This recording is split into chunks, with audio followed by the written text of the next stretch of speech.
Well, good morning, everybody. I want to jump right in, talk a little bit about the good news that all of us are talking about all across the United States and increasingly around the rest of the globe, and that's the first vaccines that have arrived, not just here in the state of California, but all across America. Just yesterday, we received we received word this weekend from our Western State Scientific Safety Review Work Group of the efficacy and safety of the vaccine. I want to remind folks on October 19th, the state of California established a formal working group, a scientific panel of experts, physicians, with particular focus on vaccinations. 11-member committee. We were joined by other Western states, Nevada, Washington State, and Oregon, a total of 17 individuals.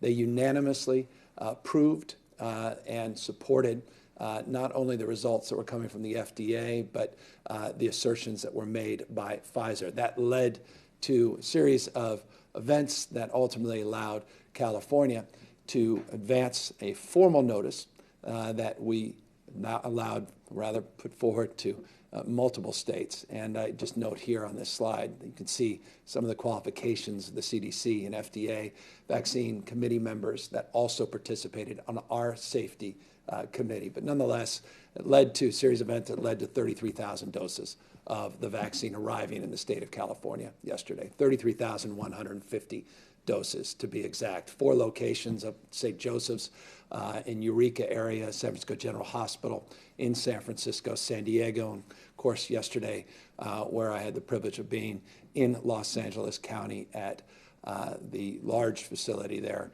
one of the larger hospitals in the region, working there with Greg Adams and Kaiser Permanente. 24 additional locations across the state are expecting doses to arrive today. We've already gotten word in Madera, Fresno, San Joaquin, Shasta, that those vaccines have indeed arrived. So 4 locations yesterday, 24 more locations today. We anticipate 5 tomorrow. If all 24 are delivered today, 5 additional sites receive vaccines tomorrow, it will represent roughly 60% of the original allotted commitment from Pfizer. And I'll remind you, the original allotted commitment was 327,600 doses. 327,600 doses, the first distribution from Pfizer. All of those doses beginning to arrive in the state of California.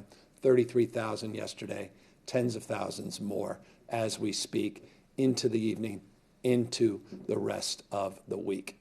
Here's some good news. Just late last night, we received word from Pfizer that we will receive next week, with orders being placed as early as this Friday, an additional 393,900 doses. So the original 327,000 doses, this is additive. This is on top of that, what we'll be receiving from Pfizer specifically, another 393,900 doses as early as next week. This, in addition to what we have already socialized, and I'll just remind you briefly, and that's the anticipation when Moderna gets approval that we will receive as part of their first contribution on the vaccinations, 672,000 doses. So you start adding these up, 327 plus 393 plus 672,000 doses, getting closer to what we hope is the universe of doses that we can administer by the end of this year, by the end of the calendar month, of a little over 2.1 million. So that's an update specifically on where we are with the doses that we now have confirmed will be distributed once again Moderna gets the approval officially, and that could happen as early as this week as well, and those doses arriving next week. So it's starting to take shape, a bit of a flywheel, starts modestly, slowly, and we'll start to see these things build up. And that's why we started this Vaccinate All 58 campaign, recognizing that all Californians need to be included in this vaccination process and that we can't leave folks behind. We talk in terms of equity. We talk in terms of inclusion. We often advance our values, but we have to make them real, and we have to also make them visible to people throughout our diverse communities. And that's why in each and every county, we are providing resources and campaign assets that distinguish the unique characteristics and needs within each and every county in the state. You can see Vaccinate Shasta, Vaccinate Riverside, Vaccinate Los Angeles. Each region of the state, each county in the state will be provided these campaign assets. We're putting over $30 million into the first tranche investment into this campaign. The campaign has guiding principles, and not surprisingly, these principles have been well described in the past, but these are important to remind you of today. It's a focus on diversity.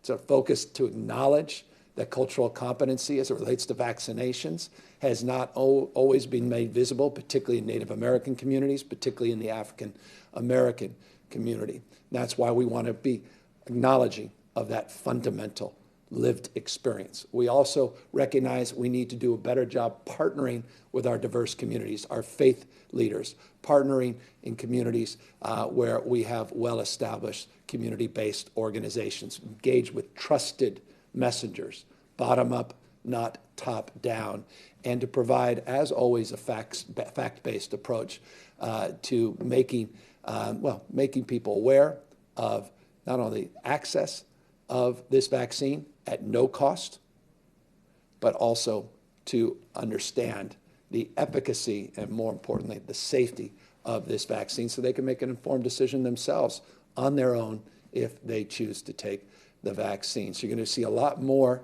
about that campaign rolling out later this week. You're going to see more trusted messengers and PSAs coming out, more doctors and more folks in the community that will be part of that program. And for what it's worth, and we have the richness of this recent experience, we're using our census campaign, building off the experience we had, the census campaign, which truly was bottom up. The experience we had there during very challenging and difficult times as it relates to working on that census in this COVID and pandemic-induced environment. But we had success there. We had some areas that were stubborn, where we didn't see the kind of success in terms of engagement. And so we're learning those lessons, and we're taking that experience and bringing it right in to our efforts on the vaccines. I'll remind everybody that this state is the most diverse state in the world's most diverse democracy. 27% of our state is foreign-born, so it is incumbent upon us to meet people where they are. So we'll begin by connecting with Californians in 13 different languages, again, with a constant drumbeat focus on efficacy and safety, cultural competency, bottom up, again, not top down. Phase one. Let's talk more about phase one.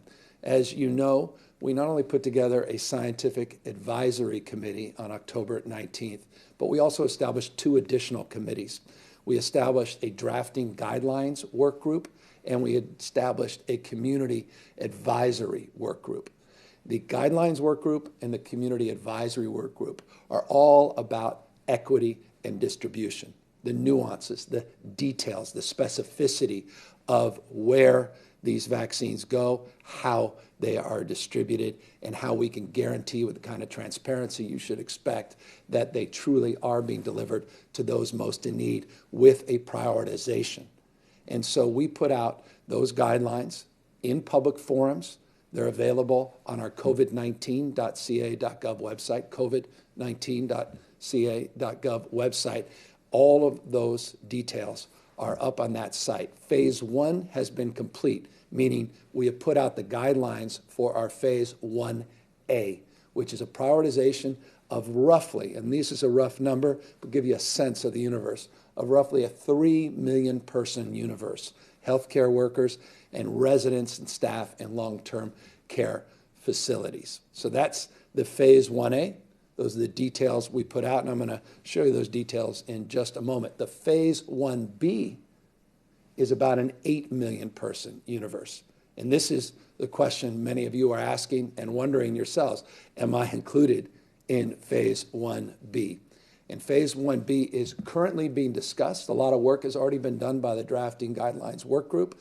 We're now socializing that in a very public forum, and people can tune in tomorrow. I think it's at 3 o'clock tomorrow. You can go to the COVID-19 site to learn about how you can tune in, watch their deliberations live. The drafting work group will submit their recommendations in this phase 1B, and the Community Advisory Committee, 60 members, will adjudicate the veracity and the assertions and really make recommendations and determinations based upon these principles and the values that we've set forth of inclusion and equity. I encourage you to participate in that and engage and learn more about that by going to that website and learning when they are convening. That discussion, again, tomorrow will be one of many different discussions in that 8 million plus or minus universe, which includes discussions around teachers, which includes discussions around farm workers, which includes discussions around grocery workers. You get the sense of that universe and those conversations. And so that's a broad strokes population, but remember there's subpopulations, and that's why we've created this tier status. So I want to give you an example of what I mean by tiers. I've provided these slides last week. I want to give you a opportunity to take a look at them again.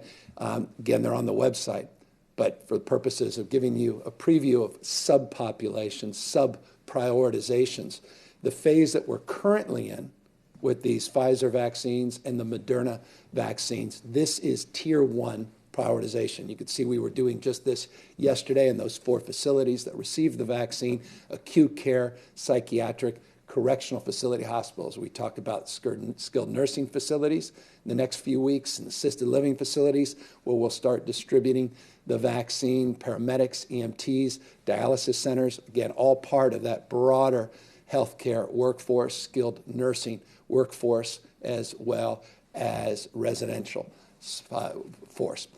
Intermediate care facilities, home care workers, you get a sense here that tier 2 under phase 1A, tier 3, specialty clinics, lab workers, dental, oral health clinics, and the like, as well as pharmacy staff, which will be, by the way, foundational, particularly as we move into our assisted living facilities, our residential care facilities, our skilled nursing facilities.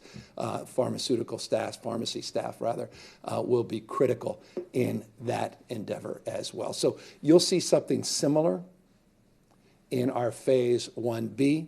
This will be the conversation they'll be having with their advisory committee, the drafting work group, tomorrow and in other public settings. And you get a sense of our commitment to nuance and specificity and make sure that equity, again, is truly delivered, not just as a platitude, not just as a platform, but it's manifested in real time. Speaking of manifesting, it goes without saying there is light at the end of the tunnel. This has been a very, optimistic 48 hours, meaning we're finally seeing the vaccine be utilized. We're finally seeing those we value the most, we've celebrated since the beginning of this pandemic, get that support, those emergency room docs and nurses, folks there on the front lines of this pandemic and have been from the beginning, that are wary, that have been worn out, worn thin, and now they're able to not only get the vaccine to help their own health, but also, as we heard yesterday, just the 5 individuals that I had a chance to meet, number of dialogue with yesterday, just down in Los Angeles County. 2 of them, first thing they said is, I'm just relieved for my family because I was taking a shower before I went home, took a shower when I got home. I was so worried. I had a separate entrance. One of the nurses said I had a separate entrance since March into my home because I didn't want to expose the rest of my family. And now to know that at least the first shot of this 2-shot regimen that I've gotten that vaccine is such a relief to me because I can now relieve the stress on my family as well. So it's why we put our heroes on the front lines as top in terms of the tier status. They're going to be able to come back to work without that stress, without that anxiety as well that they were bringing home. And these are the folks we're going to count on the most because, as I say, and I've said often, there is light at the end of the tunnel, but we're still in the tunnel.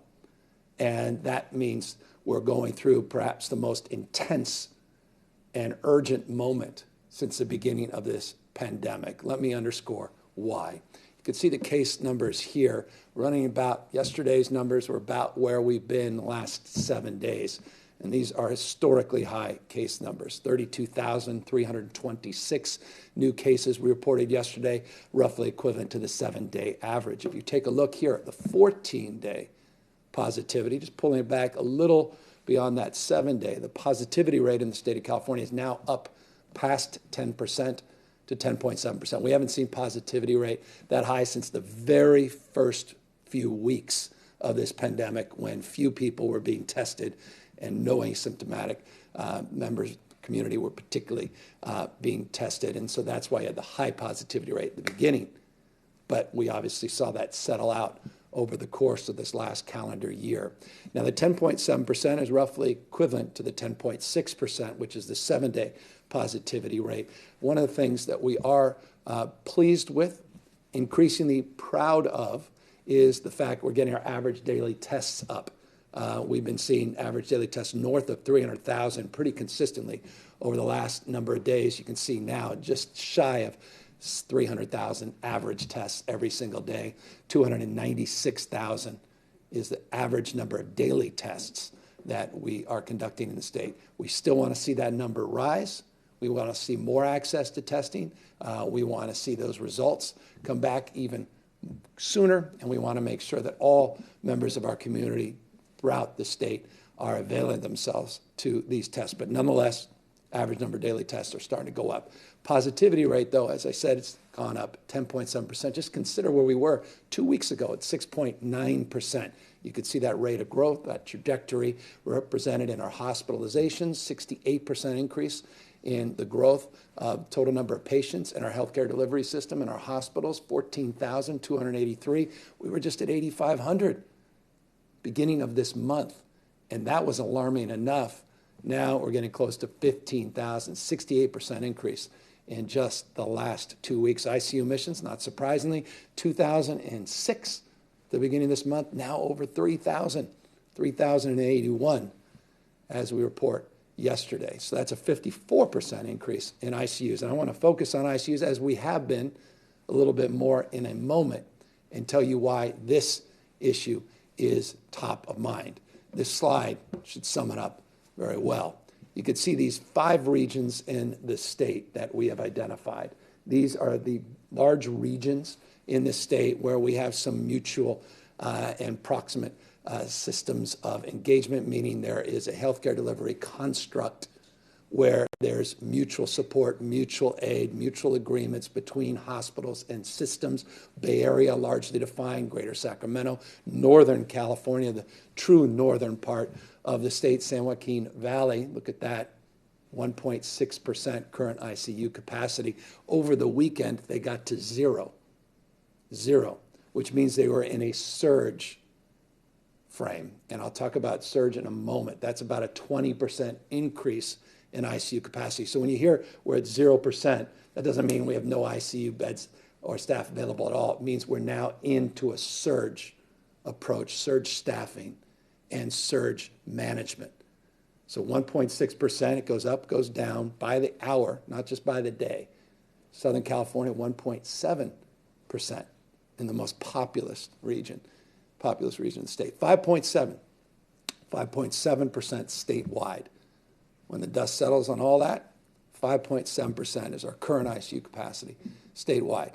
Light at the end of the tunnel, but we're still in the tunnel, going through the most challenging and difficult surge we've experienced since the beginning of this pandemic. You can see here we have the new framework of these regional stay-at-home orders, not because we want to, not because we're enthusiastic about asking you to do even more after you've done so much over the course of the last 9 months. It's because we are in a sprint, not a marathon now. Sprint. Next 45, next 60 days. This is not a permanent state, by no stretch of the imagination. Light at the end of the tunnel. We're going to come out of this stronger than ever. Mark my words, we will come out of it stronger than ever. I just want to come out of it healthier than ever. I want you to be there to experience the resurgence, this recovery, California's comeback. It's right in front of us. but it's also inside us. It's our decisions, again, not just conditions that will determine that fate and future. And so we are encouraging that with the stay-at-home order, and we put that into place based on ICU capacity. San Joaquin Valley, Southern California, Greater Sacramento, Bay Area, as you know, went in voluntarily a few weeks or a week or so ago because they wanted to get ahead of the curve. So it's 4 out of 5 regions in the state currently under that regional stay-at-home order. I'll remind you again, you see here, the San Joaquin Valley was at 0% over the weekend.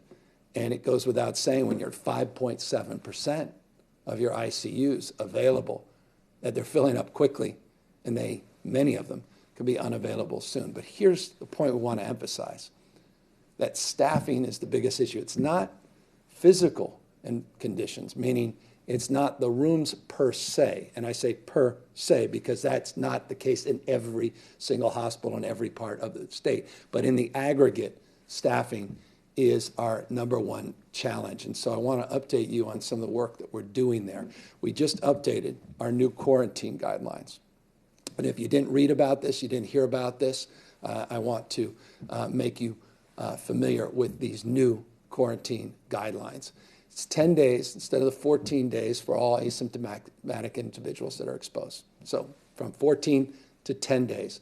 But here's the critical point, and this is what connects the healthcare staffing dot, that during our critical staffing shortages, we now have looked to a 7, not a 10-day quarantine for healthcare workers and emergency response workers, social service workers that have been exposed, but as long as they test negative on day 5 or later. So there's a criteria based upon, again, health, safety, but also availability of critical care resources. And we continue, based on the guidelines we put out in this executive order, that all of us continue to do the important work of wearing masks and the physical distancing, self-monitoring of symptoms, all part and parcel of those quarantine guidelines, something I'm very familiar with after being 14 days in that similar construct.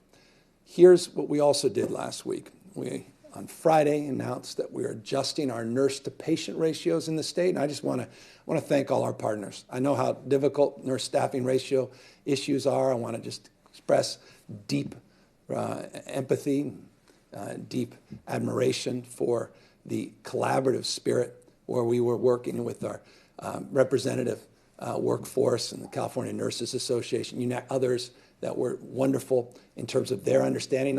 It's a difficult time that we need to be creative. We need to temporarily, very short-term, temporarily, look a little bit differently in terms of our staffing needs, ICU, step-down units, telemetry units, as well as our emergency medical services and our medical and surgical units. Here's what the staffing ratios fundamentally do. Go from 1.2 nurse to ICU patient ratio to nurse to ICU patient ratio 1.3 under these emergency regs we have put out. So just stretching resources, and again, empathy and respect to those human beings, these frontline healthcare workers, these nurses in particular that are just doing heroic work every single day, asking yet again for a little bit more during these very challenging next few weeks, month and a half.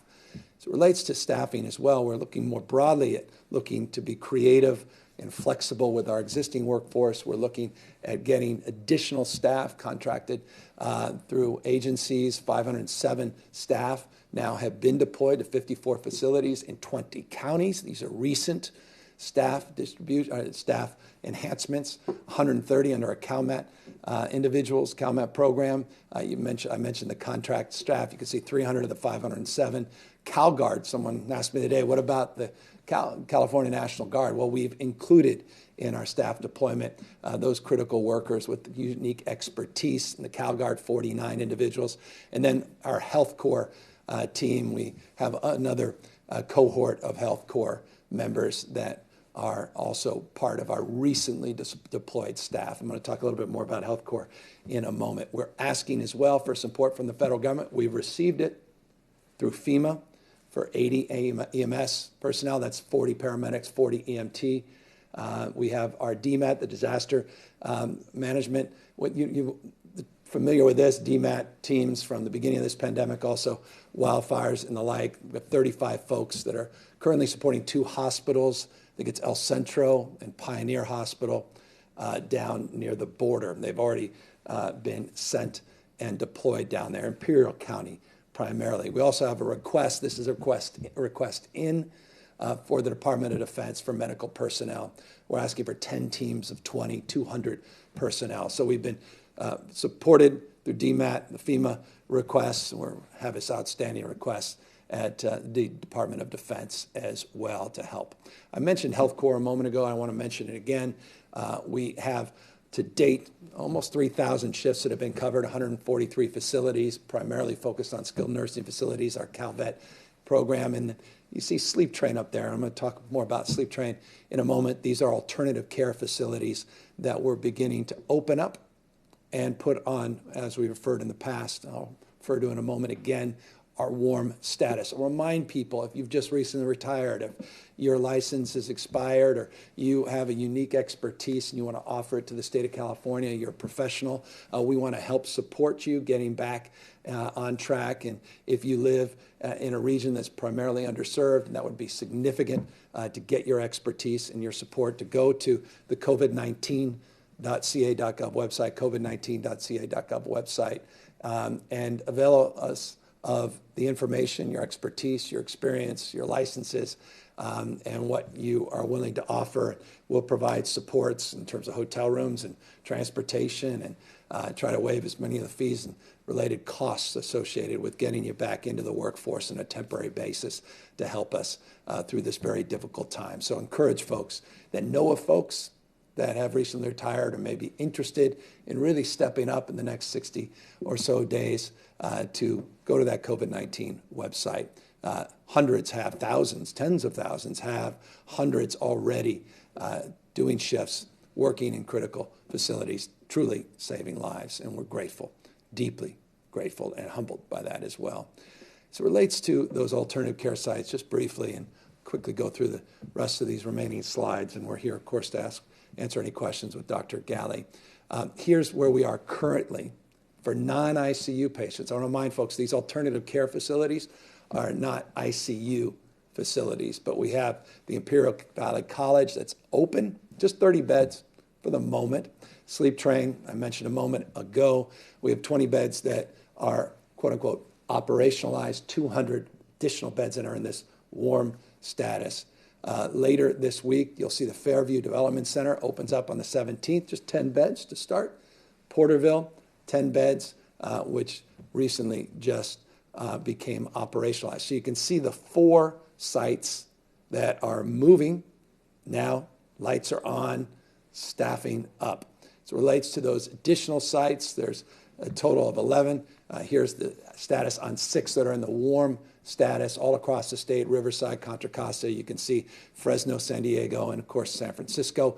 The number of available beds, we're starting again just to get things, situationally moved around and preparing if indeed we need to utilize these alternative care facilities for non-ICU patients.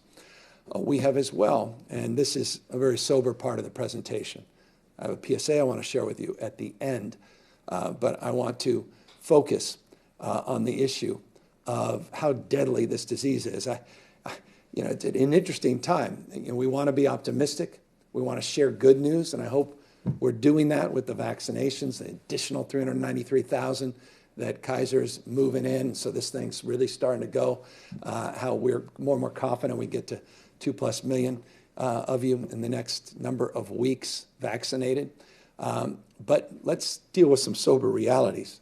We lost 142 people in the last 24 hours to this virus. At least our reporting is 142 lives were lost to this deadly disease. Again, I want to remind folks, it's not the flu. This is not something to be trifled with.